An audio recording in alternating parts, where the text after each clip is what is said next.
تو آج کے دور میں ہم دیکھتے ہیں کہ ہماری قوم زوال کا شکار ہے. دنیا کی ہر قوم ترقی کر رہی ہے لیکن ہماری قوم پیچھے سے پیچھے چلی جاتی جا رہی ہے. اس کی وجہ کیا ہے؟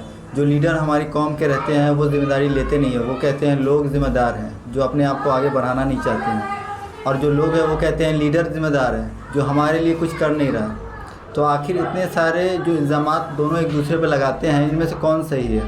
اگر آپ دیکھیں دوسری قوموں کو تو وہ لوگ میٹریلسٹک ترقی کرنے کے لیے اتنی جدوجہد رات دن محنت کر رہے ہیں, لیکن ہمارے یہاں لوگ نلے بیٹھنے کے لیے تیار ہیں, کچھ کرنے کے لیے تیار نہیں ہے. کروڑوں کا جو پیسہ آ رہا ہے, لوگوں کے پاس فنڈنگ آ رہی ہے, اس سے لوگوں کے لیے کچھ نہیں کرتے بلکہ اپنی جائیداد پراپرٹی بنا کر کے وہ عیش کر رہے ہیں. تو ہمارے یہاں ایک عجیب قسم کا زوال چلا ہوا ہے کہ نہ ہی ہمارے یہاں گارجین کوئی کام کرتے ہیں, نہ ہی ہماری قوم کی سوسائٹی کچھ کام کرتی ہے, نہ ہی کوئی لیڈر کوئی کام کرتے ہیں, نہ ہی آپ کے بھائی بہن آپ کو یا اسٹڈی ہو یا کوئی بھی چیز میں آپ آگے بڑھنا چاہتے ہیں, چاہے آپ بزنس کرنا چاہتے ہیں اس میں آگے بڑھنا چاہتے ہیں, ایک بندہ بھی آپ کے لیے ہیلپ کے لیے تیار نہیں ہوگا.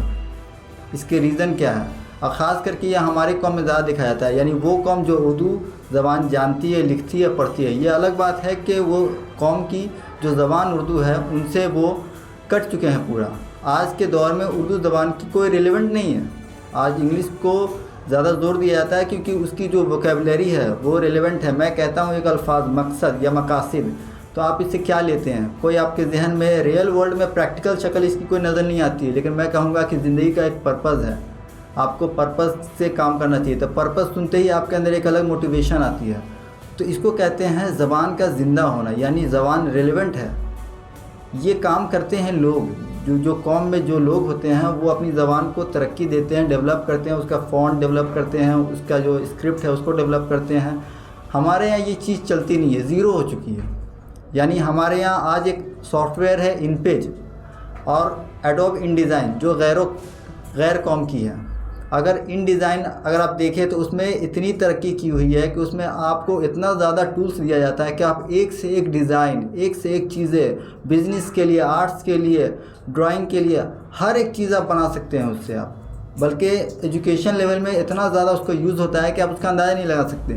لیکن وہی ہمارے یہاں ایک سافٹ ویئر ہے ان پیج, اس کا آپ دیکھیں ذرا, CSS دیکھیں, لے آؤٹ دیکھیں, اس کا یوزر انٹرفیس دیکھیں. 2020 سال ہو گئے, 2000 سے آپ دیکھیں گے اس میں کوئی بھی ڈیولپ نہیں آیا, اس میں کوئی بھی ورژن نہیں آیا, اس کا اپڈیٹ نہیں آیا. تو آخر ہمارے یہاں جو اردو قوم کا زوال چل رہا ہے اس میں ہمارے علماء لوگ کی کمی نہیں ہے. ان لوگوں نے بہت ساری محنتیں کی ہیں, بہت ساری کتابیں لکھی ہیں. اگر آپ اردو کا تاریخ دیکھیں تو اردو زبان میں ایسے ایسے انٹلیکچوئلس, علماء, تھنکرز, فلاسفرز پیدا ہوئے ہیں جن لوگوں نے قوم کو آسمان پہ پہنچانے کا پورا روڈ میپ دیا ہے آپ کو. لیکن کیا وجہ ہے کہ اس روڈ میپ کو ہم لوگ لے نہیں پا رہے ہیں. ہمارے قوم کے جو بچے ہیں وہ ان سے کچھ سیکھ نہیں پا رہے ہیں, ان سے لے کر کے دوسری قوم سے کمپیٹ نہیں کر پا رہے ہیں.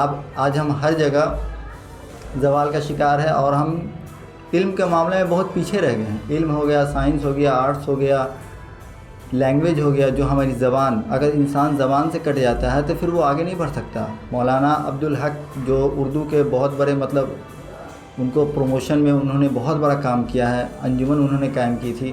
ان کا ایک آرٹیکل تھا تراجم کی اہمیت. اس تراجم کی اہمیت اگر آپ پڑھیں گے, یعنی ٹرانسلیشن کی کیا اہمیت ہوتی ہے, امپورٹنس ہوتی ہے. انہوں نے اس میں کہا تھا کہ جو قوم چاہتی ہے کہ وہ دنیا میں ترقی کرے, دنیا میں آگے بڑھے, دنیا میں لیڈر بنے, یعنی وہ قوم دنیا کو راہ دکھائے, اس کو چاہیے کہ وہ ترجمے یعنی ٹرانسلیشن جیسا فن جو ہوتا ہے, ایک اسکل ہوتا ہے, اس چیز پہ کام کرے. وہ دوسری زبانوں سے اپنی زبان میں ٹرانسلیشن کا جو فن ہوتا ہے وہ اپنے بچوں کو سکھائے, اور وہ چیز سکھا کر کے وہ دنیا کو بینیفٹس دے, اپنی قوم کو بینیفٹس دے, قوم کی خدمت کرے. تو ہمارے یہاں جو زوال آیا ہوا ہے وہ ہمارے خاص کر کے ہمارے جو اسٹوڈنٹ ہے, اردو میڈیم اسٹوڈنٹ, ان پہ بہت زیادہ زوال آیا ہوا ہے کہ ان کو نہ گارجین کا سپورٹ آتا ہے, نہ سوسائٹی کا سپورٹ آتا ہے, نہ ریلیٹیوز کا آتا ہے. جبکہ ہمارے قوم کے جو تھنکرز ہیں بڑے بڑے, ان لوگوں نے اتنا ایکسٹرا آرڈنری سپورٹ کیا ہے کہ آپ اندازہ نہیں لگا سکتے ہیں کہ ان کا کام کتنا ہے. لیکن بس ہمیں چاہیے کہ ان کے کام کو اور آگے بڑھائیں, ایک اسٹیپ لوگوں تک پہنچائیں. آج ان کی کتابیں پڑھی ہوئی ہیں لیکن کوئی ان تک رسائی حاصل نہیں کر پا رہا ہے, ان تک پہنچ نہیں پا رہا ہے. تو اس کی وجہ یہی ہے کہ کہیں نہ کہیں ہم اردو زبان کو یا ٹیکسٹ کو ڈیجیٹائز کرنے میں